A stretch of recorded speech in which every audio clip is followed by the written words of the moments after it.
Perkenalkan, nama saya Bima Yoga dari kelas 2005 AI Teknik Listrik. Di sini kita akan bahas topik yang seru banget, yaitu Internet of Things atau yang biasa dikenal dengan IoT. Pernah nggak sih kalian kepikiran bagaimana caranya lampu di rumah bisa menyala sendiri atau mati sendiri hanya dengan menggunakan handphone saja? Atau gimana mesin di pabrik bisa tahu kalau ada yang rusak tanpa dicek dulu orang dulu? Nah, itu semua adalah hasil kerjaan dari IoT. Di video kali ini, kita bakal bongkar habis bagaimana sih arsitektur IoT itu, dari yang paling simple sampai yang paling super kompleks. Langsung saja kita ke videonya. Jadi gini, IoT itu bikin benda-benda yang ada di sekitar kita seperti sensor suhu, kamera, mesin pabrik itu menjadi punya akal. Bagaimana caranya? Kita kasih mereka koneksi internet dan juga software. Dengan begitu, mereka bisa mengumpulkan data dan saling kirim informasi sendiri dengan cara otomatis tanpa kita suruh lagi. Nggak perlu lagi kita standby selama 24 jam untuk memantau. Tujuannya sangat jelas, yaitu bikin itu menjadi lebih efisien, hemat energi, dan serba otomatis. Internet fungsinya cuma untuk menghubungi manusia sama manusia. Namanya Internet of People. Manusianya yang aktif, internetnya cuma menjadi alat. Tapi seiring berjalannya waktu, kita sadar ada yang kurang. Ada banyak hal di dunia nyata yang nggak bisa kita pantau sendiri. Kita punya keterbatasan.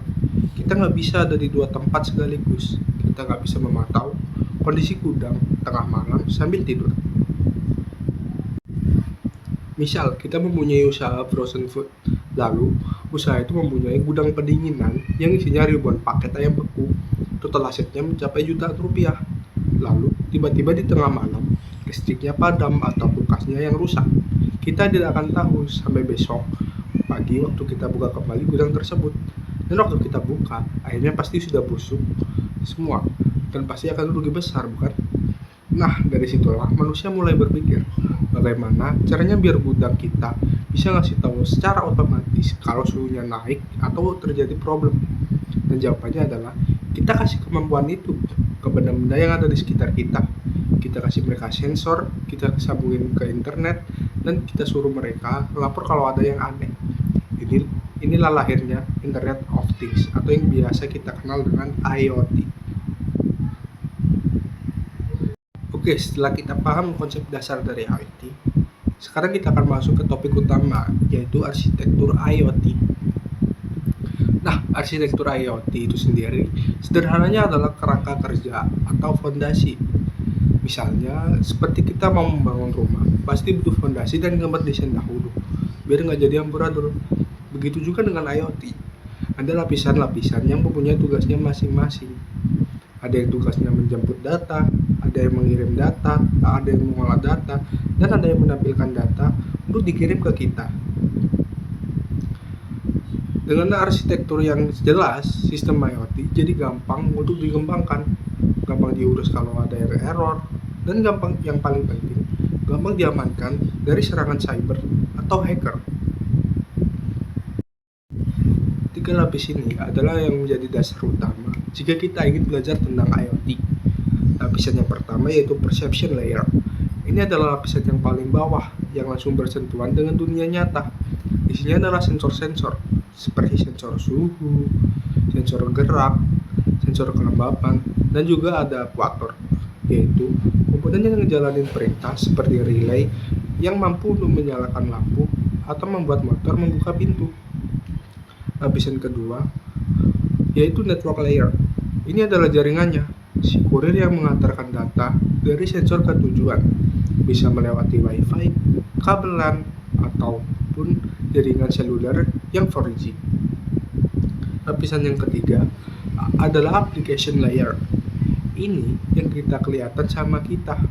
Data yang sudah dikirim tadi diolah dan ditampilkan di sini dalam bentuk aplikasi di handphone atau komputer. Misalnya kita membuka aplikasi lalu melihat grafik yang ada di grafik suhu yang ada di ruangan tersebut. Model 3 layer ini pastinya mempunyai plus dan minusnya.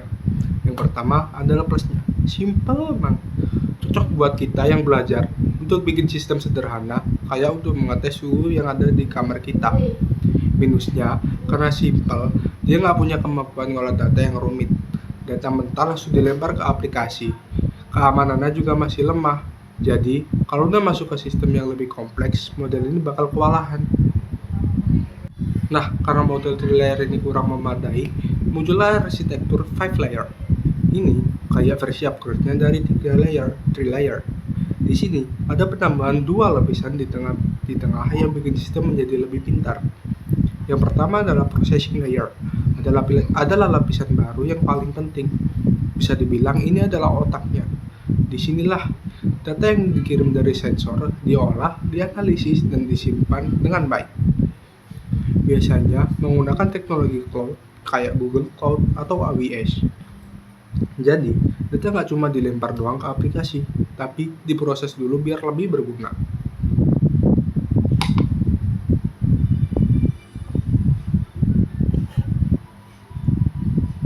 Selain itu, ada juga namanya middleware layer yang kerja di belakang layar yang fungsinya untuk mengatur komunikasi antar perangkat biar semuanya bisa berjalan dengan mudah dan lancar.